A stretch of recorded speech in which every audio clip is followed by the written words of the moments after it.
Hello again, everyone, and welcome to the Frontline with Joe and Joe. It's Joe Pasillo, and I just wanted to take a minute on this beautiful Saturday morning, in New Jersey. And as you can see, I'm ready for the beach. I'm going. I don't care what Governor Murphy says. My wife and I are hitting the Garden State Parkway, and we're going down the shore. So it's going to be a beautiful day. Just wanted to touch base to say our GoFundMe campaign is going phenomenally well. 3 days in, we're over $1,500 right now. And thanks to all of you who have supported the show. I would ask that if you can contribute, I know these are tough times right now. If you can contribute $5, $50, $500, if you're super duper, deep pocketed, $5,000, whatever you like.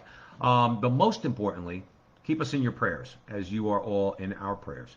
And we need to keep fighting this culture war together. Joe and I are really positioned with all the work we've done over the last year to truly go to the next level and get us to a much broader audience. And that's ultimately the goal. So, and we can't get there without you. And we couldn't have gotten this far without you. So the most important reason for this video is to say thank you. But I did provide a link below to our GoFundMe page. Most of you are familiar with GoFundMe. It's very easy to use. Put a little note in there, and then I will obviously thank you. And remember that we go on Sunday nights, 8 o'clock on Facebook Live. Joe and I will be going on tomorrow night. And our conversation is your conversation. And that conversation is going on everywhere. So we'll see you tomorrow night. God bless you. I wasn't in the shop.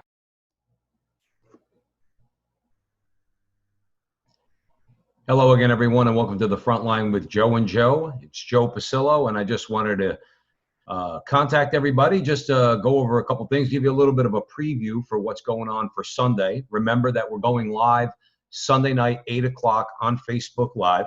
I would encourage you all, please, to share our videos, to please follow us on Facebook, and that's where this video will be posted. Also, if you search the Frontline with Joe and Joe on YouTube, we have a page going there, and we're growing our subscribers there. Not a lot right now, but we recently created the page. So we're up over 100 there. We're almost at 1,000 followers on Facebook. So go ahead, push us over the edge.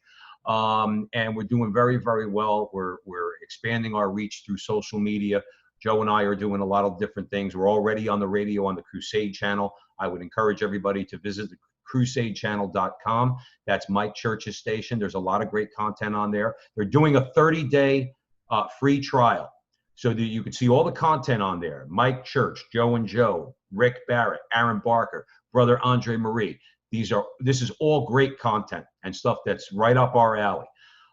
So we would encourage you to do that at thecrusadechannel.com. We think you'll love it.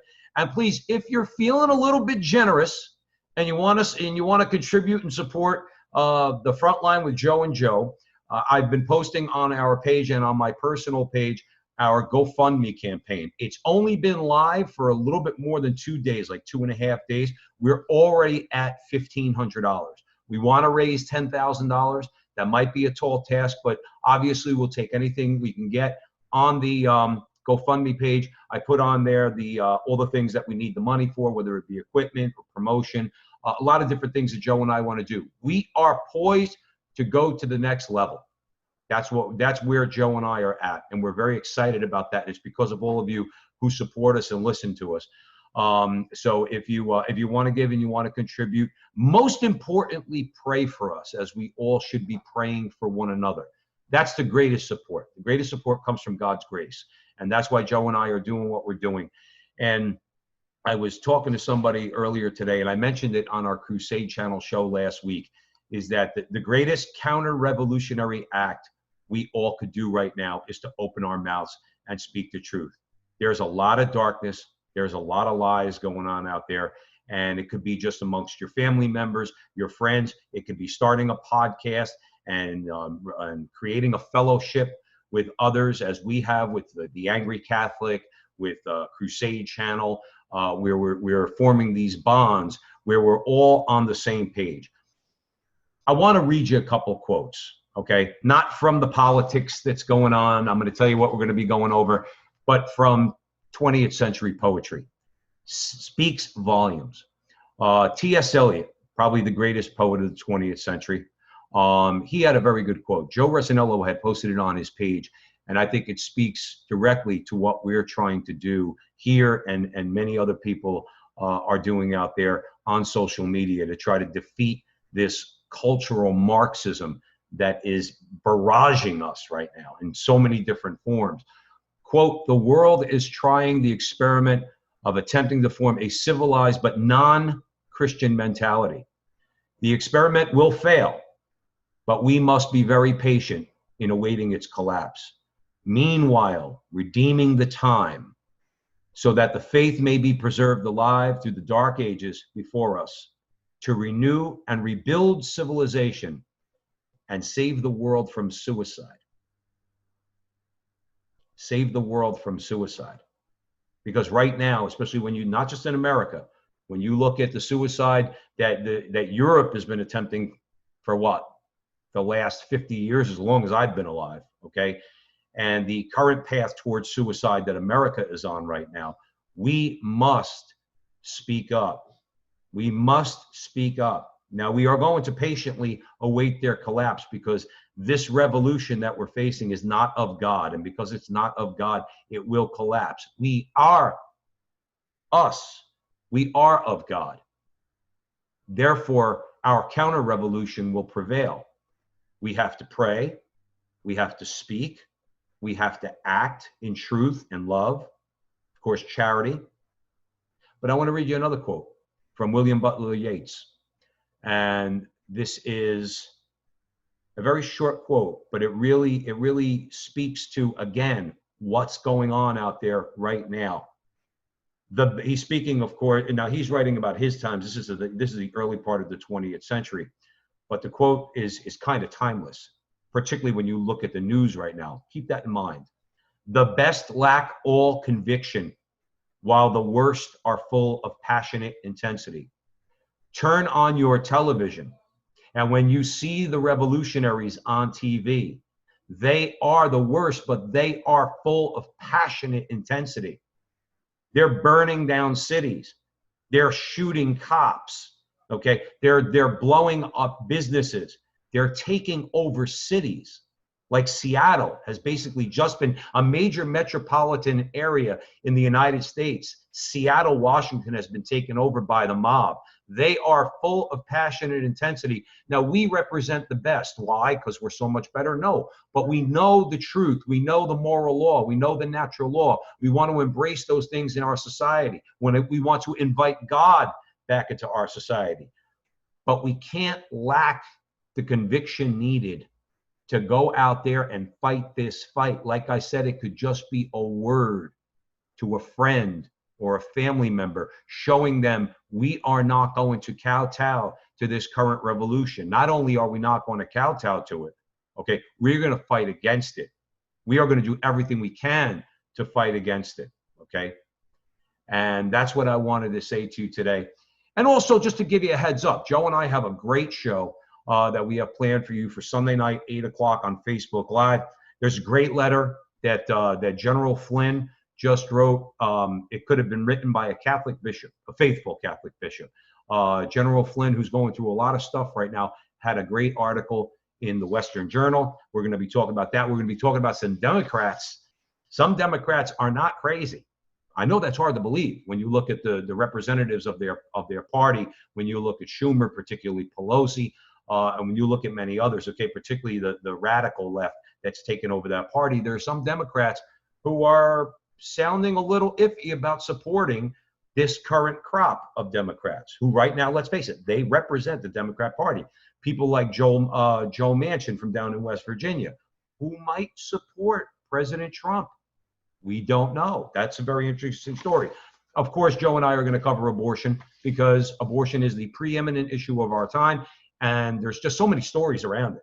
I mean, there's so many different things to talk about that are going on, particularly in the individual states, and the nefarious attempts of Planned Parenthood to ram their ideology down our children's throats, you know, in the school system and everything else.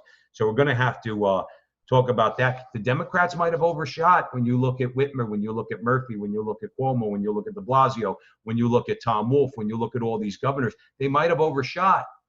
And they might have bitten off more than they can chew, because there's indications out there that they might be facing a backlash for what they've done. And now we know what they've done. They responded to a legitimate crisis like coronavirus, but they overreached.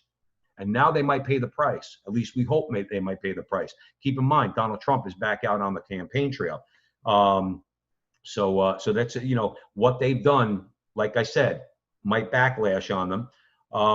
And a lot of people want the churches open. They're tired of the double standards. Josh Hawley is not introducing legislation. He's calling on the Department of Justice to go after these states, because it's demonstrable that they're obviously targeting religious groups, particularly the Catholic Church. Most of the people listening to me right now are Roman Catholic. They're targeting specifically the church, and they have a double standard for their health and safety standards. Joe and I might get into Hollywood. There's some stories out of Hollywood. That's if we choose to nauseate you. We probably don't want to nauseate you. The news out there is nauseating enough without having to talk about Hollywood. But if we have time, we'll get to that. This whole idea of defunding the police, it's ridiculous. Absolutely ridiculous. There is no argument to be made. The best argument that we can make against it is to tell people, would you please just go sit somewhere and shut up?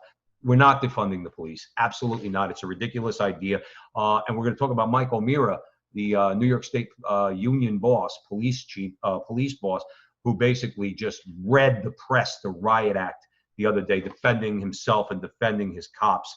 And we're obviously going to talk about the need once again to vote for Trump judges. There's so many examples out there right now. We couldn't possibly get into them all, where Trump judges are they're fighting such a good fight for us, and they're helping us in this culture war. I'm reaching out to some pro-life Democrats to try to have them on our show.